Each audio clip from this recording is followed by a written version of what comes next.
തീർച്ചയായും. കാരണം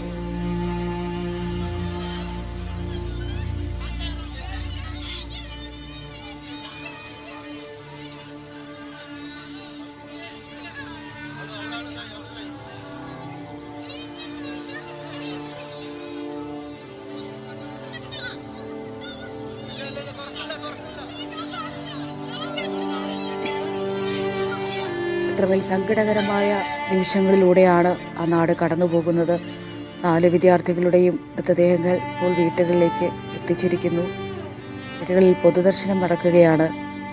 ഞങ്ങളുടെ പ്രിയപ്പെട്ട കുട്ടികളെ അവസാനമായി ഒരു നോക്ക് കാണാനായി ആ നാട് ഒന്നടങ്കം ആ വീടുകളിലേക്ക് എത്തിച്ചേരുന്ന കാഴ്ചകളാണ് നമുക്ക് അവിടെ നിന്ന് കാണാൻ കഴിയുന്നത്. വളരെ വൈകാരികമായ രംഗങ്ങൾ അവിടെ എത്തുന്നവരെല്ലാം തന്നെ വിതുമ്പിക്കൊണ്ടിരിക്കുകയാണ്. എങ്ങനെ എന്ത് പറഞ്ഞ് ആ വീട്ടുകാരെയും ആ നാട്ടുകാരെയും ആശ്വസിപ്പിക്കുമെന്നാണ് പരസ്പരം ആർക്കും അറിയാത്തത്. നേരത്തെ സാജിദ് അജ്മൽ സൂചിപ്പിച്ചതുപോലെ നിദ ഫാത്തിമ, ഈ അപകടത്തിൽ മരിച്ച നിദ ഫാത്തിമയുടെ അച്ഛൻ ഇങ്ങനൊരു അപകടമുണ്ട് എന്നറിഞ്ഞ ഉടനെ രക്ഷാപ്രവർത്തനത്തിനായി ഓടി പോവുകയായിരുന്നു. ആ രക്ഷാപ്രവർത്തനത്തിനിടയിലാണ്, കുട്ടികളുടെ മൃതദേഹങ്ങൾ പുറത്തെടുക്കുന്നതിനിടയിലാണ് അദ്ദേഹം അറിയുന്നത് ആ മരിച്ച കുട്ടികളുടെ കൂട്ടത്തിൽ തൻ്റെ പൊന്നുമകളും ഉണ്ടെന്ന്. ഇങ്ങനെ ഒരവസ്ഥയിലൂടെ കടന്നു പോകുന്ന സമയമാണ്.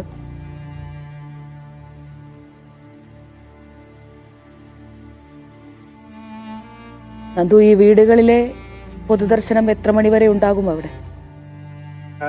ഏതാണ്ടൊരു വരെ വീടിൽ മൃതദേഹങ്ങൾ പൊതുദർശനത്തിന് വെക്കും എന്നുള്ളതാണ് അറിയിച്ചിരിക്കുന്നത്. അതിനുശേഷം ആയിരിക്കും ഈ ഒരു ഹാളിലേക്ക്, അവിടെ 10 മണിവരെ പൊതുദർശനം നടക്കും. അങ്ങോട്ടായിരിക്കും ഈ നാട് മുഴുവൻ എത്തുക, ഈ കുട്ടികളുടെ മറ്റ് സുഹൃത്തുക്കളൊക്കെ എത്തുക. 10 മണിവരെ അവിടെ പൊതുദർശനം നടക്കും. ജുമാ മസ്ജിദിൽ ഒരു ഖബറടക്കം എന്നാണ് അറിയിച്ചിട്ടുള്ളത്. 11 മണിയോടുകൂടി എല്ലാ ചടങ്ങുകളും പൂർത്തിയാക്കണം എന്നുള്ളതാണ് ഇപ്പോൾ ജുമാ മസ്ജിദിലായിരിക്കും ഖബറടക്കം നടക്കുക. കരിമ്പനയ്ക്കൽ ഹാളിലായിരിക്കും പൊതുദർശനം നടക്കുക. നമുക്ക് ദൃശ്യങ്ങളിൽ കാണുന്നത് പോലെ ആർക്കും ഉൾക്കൊള്ളാൻ കഴിയാത്ത ഒരു കാഴ്ചയാണ്. ഇന്നലെയൊക്കെ നമ്മൾ പറയുന്നത് തന്നെയാണ് ആവർത്തിക്കാനുള്ളത്. ഈ ഒരു അപകടം ഒഴിവാക്കാമായിരുന്നു എന്നുള്ള ഒരു സങ്കടമാണ് നാട്ടുകാരെ വല്ലാതെ അലട്ടുന്നത്. അത് അവർക്ക് തീർക്കാൻ കഴിയുന്നില്ല എന്നുള്ളതാണ് നാട്ടുകാരുടെ വലിയ വിഷമം.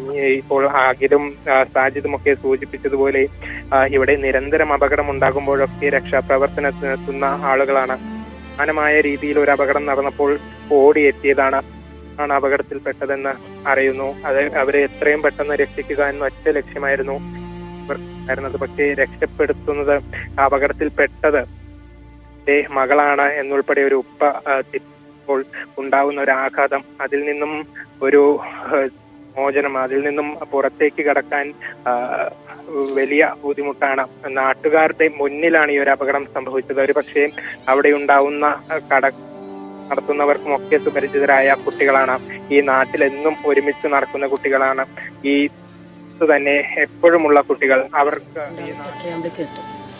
ബാക്കി വിദ്യാഭ്യാസവുമായി ബന്ധപ്പെട്ട് അവരുടെ ഡയറക്ടറേറ്റ് ഉൾപ്പെടെയുള്ള ഉദ്യോഗസ്ഥർ വന്നുകൊണ്ടിരിക്കുന്നുണ്ട്. എല്ലാവരും ഹാളിലേക്കാണ് വരിക. അപ്പോൾ അവിടെ ആയിരിക്കും കുറച്ചുകൂടെ നമുക്ക് സൗകര്യം. ഇവിടെ എല്ലാ ബന്ധുക്കളും മറ്റുമായിരിക്കുമല്ലോ കൂടുതലായിട്ടുണ്ടാകും. കോങ്ങാട് MLA ശാന്തകുമാർ കഴിഞ്ഞിട്ടില്ല എന്നുള്ളതാണ് ഏറ്റവും വലിയ പ്രശ്നം. ഇതിൽ ഈ റോഡ് ഈ പാലക്കാട് കോഴിക്കോട് ദേശീയപാതയിലെ ഈ പനയമ്പാടം, അത് വലിയ വളവായിരുന്നു, ദുബായ് കുന്ന് വളവായിരുന്നു. അവിടെ പിന്നീട് ആ വളവ് നിവർത്തി